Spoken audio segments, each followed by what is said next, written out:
And we've arrived at the repository of intelligence and education here in modern Hameln, our MuseumComplex. Two buildings here in the middle of the pedestrian area that are a little bit paradox. You can see one of them is half timber, the other one is made of stone. When something's paradox, it has to do with the piper. And of course this does.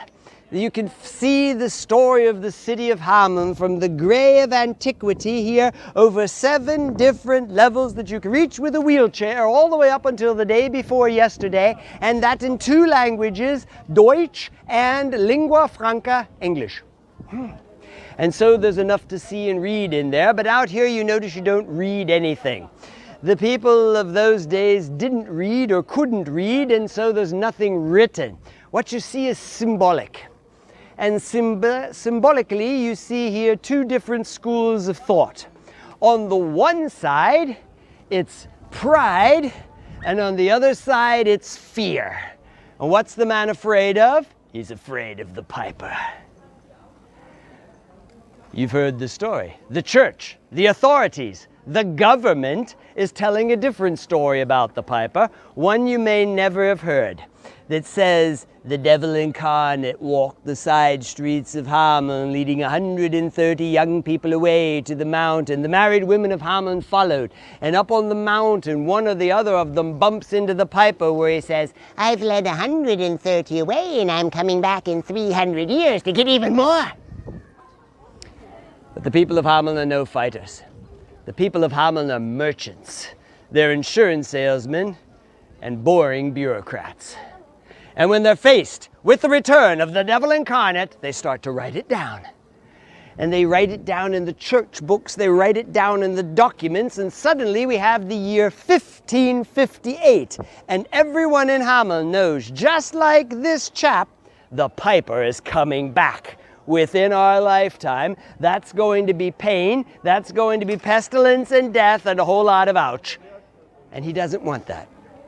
And so he builds his house like this. It's an alarm system of the late Middle Ages. What you see here? Hallo! Na, wo kommt ihr gewesen? Aus Latium. Ah, schön. War das schön? Okay. Also the testers were there, the museum is good. Yeah? All right. Yeah. And so, what you see here, this alarm system of the late Middle Ages, 2 rows of people out of the Bible. Up under the roof, there are planetary gods or astrological signs to be seen, and on all of the beams that rise out of the house are ugly faces to keep the evil spirits away. You could have told the people of Hameln anything you wanted to, and this is the time period where the rat tale began. But first, our story, our man is finished, and he thinks he's safe, and because he thinks he's safe, he decides to throw a roof-raising ceremony, and he invites all of the craftsmen in who have worked on his house, and he's drinking beer out of a big mug, and the wood carvers don't have an iPod 10 cellular telephone to take his picture, and so they carve him out, and you find the man at the top right-hand corner drinking beer. This is Mr. Poppendiek, the man who built the house.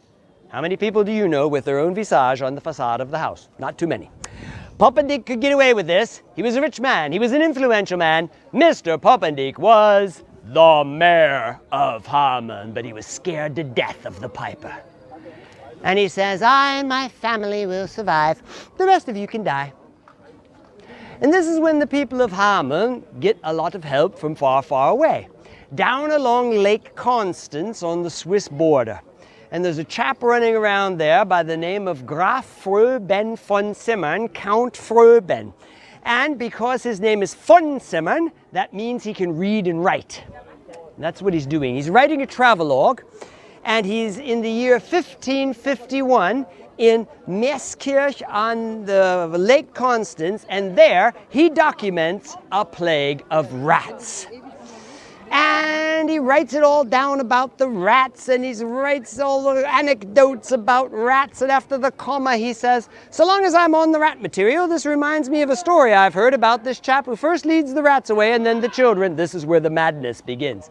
And it doesn't take long before the people of Hameln have two hearts beating in their chest. On the one side it's, the piper is coming back, we're all going to die. And on the other side it's, maybe he's a street musician. Maybe he's a jester. Maybe he's an exterminator who likes to wear fancy clothing. In any case, we're not afraid of these people, not at all. 1584 comes, 1584 goes, and the piper does not come back.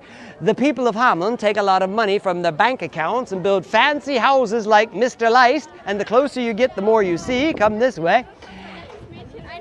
Mr. Leist has a lot of humanism here on his house. The human is important. There are Greek columns rising up and the virtues of the common people on the frieze, and the obelisks rise out of the roof like the fingers on your hand as if the human's trying to grasp God. And so you see there's a big change of paradigm here. 300 years long. The Catholic dogma is preaching down from the chancel, the piper is coming back, the piper is coming back. And they can't deliver their Armageddon, which is why they're washed up. The Lutheran faith takes over. The human is no longer worthless like he was in the Middle Ages, but he moves to the very center of the universe where he's still standing today. And all of these changes here in Hameln are catalyzed by the piper. Like any catalyst, at the end of the reaction, I'm still standing there and wondering what happened. Because for 300 years I was big, I was colorful, and I was evil, and all at once they changed me over into a fairy tale man. And since then they've been chasing me here through Hameln with their damned rats. They have these dreadfully expensive copper rat plates mounted everywhere in the town, and on every corner there's some grandmother on a cane saying, "Where are the rats?" And to top it all off, at the bitter end of it, they even have a statue here for someone who never existed. Come along.